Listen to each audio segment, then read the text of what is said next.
Hello everyone, আজকে আমি তোমাদের ক্লাস 10-এর দশম শ্রেণীর বাংলা সাজেশন নিয়ে আলোচনা করব। তো তোমাদের আজকে রাত পড়লেই তোমাদের বাংলা পরীক্ষা। তো আজকে আমি তোমাদের গুরুত্বপূর্ণ কিছু কোয়েশ্চেন নিয়ে আলোচনা করব, সেগুলি তোমাদের সেকেন্ড সামাটিভে গুরুত্বপূর্ণ।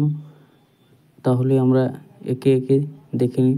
প্রথমে বহুরূপী, পথের দাবি, অভিষেক ও প্রউল্লাস ও সিরাজউদ্দৌলা, ছয়কণি, এগুলো থেকে তোমাদের আসবে। তাহলে দেখে নিই। তারপরে আর যারা যারা এখন আমার এই চ্যানেলটিতে নতুন, তারা আরও ক্লাস 10 অন্যান্য গুরুত্বপূর্ণ ভিডিও পেতে সাবস্ক্রাইব করে রাখো। তাহলে এখন আমরা second summative Bengali suggestion 2025 second সাম গুরুত্বপূর্ণ প্রশ্নগুলি আলোচনা করব। তো বহুরূপী একে দেখে যে চমকে উঠলেন জগদীশবাবু। জগদীশবাবু পরিচয় দাও। 2 আছে আমি বিরাগী, রাগ নামে কোনো রিপু নেই, আমার কোন প্রসঙ্গে এই কথা বলেছেন, বিষয়টি বর্ণনা করো। এরকম আরও অনেকগুলো প্রশ্ন দিয়েছি। যারা যারা এগুলো স্ক্রিনশট নিয়ে নিতে পারো যাদের আর এগুলো করে গেলে, আর যাদের করা আছে অবশ্যই তারা ভালো মার্কস আনতে পারবে। তাহলে কবিতা থেকে দিয়েছি অভিষেক থেকে দিয়েছি মাত্র 4টা কোয়েশ্চেন। এই 4টা কোয়েশ্চেন তোমরা করে যাবে, অবশ্যই তোমরা ভালো মার্কস আনতে পারবে। 4-এর দাগটি করে যাবে অভিষেক কবিতা অবলম্বনে ইন্দ্রজিতের পরিচয় দাও, এটি তোমরা করে যাবে।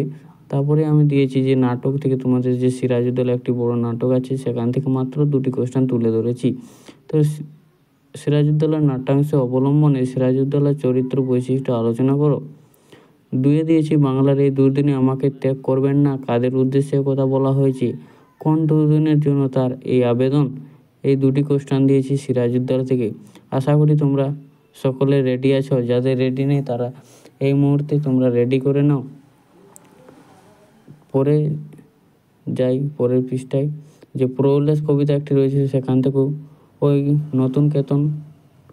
নতুনের কেতন ওড়ে ধ্বংস ও সৃষ্টির চিত্র যে ফুটে উঠেছে তা নিজের ভাষায় আলোচনা করো। তাহলে পথের দাবি থেকে একটা কোয়েশ্চেন দিয়েছি, যে পলিটিক্যাল সাব্যসাচী মল্লিকের নিমাইবাবুর সম্মুখে হাজির করা হলো।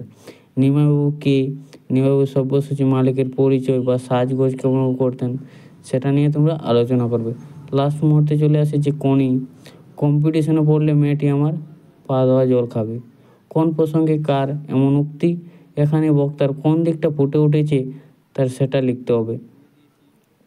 তাহলে 2-এ দিয়েছি আমার ভবিষ্যৎ, কে কার কোন প্রশ্নের উত্তরের কথা বলেছেন, কাকে কেন নিজের ভাষায় ভবিষ্যৎ বলেছেন, এটা নিজের ভাষায় লিখবে। কোন থেকে মাত্র 3টে কোয়েশ্চেন দিয়েছি, সেগুলো তোমরা করে যাবে। আর যারা তোমরা স্ক্রিনশট নিয়ে নিতে পারো আর এগুলো দেখবে। আর যারা এখনও আমার এই চ্যানেলটিকে সাবস্ক্রাইব করোনি তারা সাবস্ক্রাইব করে নাও আরও নতুন নতুন ভিডিও পাওয়ার জন্য। আশা করি তোমরা সবারই ভালো মার্কস আসবে আর পরীক্ষা ভালোভাবে দেবে। সবাইকে বেস্ট অফ লাক, সবার বাংলা পরীক্ষা ভালো হোক। তো আজকে এতদূর, কোনো একটা অন্য নতুন ভিডিও দেখা হবে। তো থ্যাংক ইউ, সবাই ভালো থেকো, সুস্থ থেকো, ধন্যবাদ।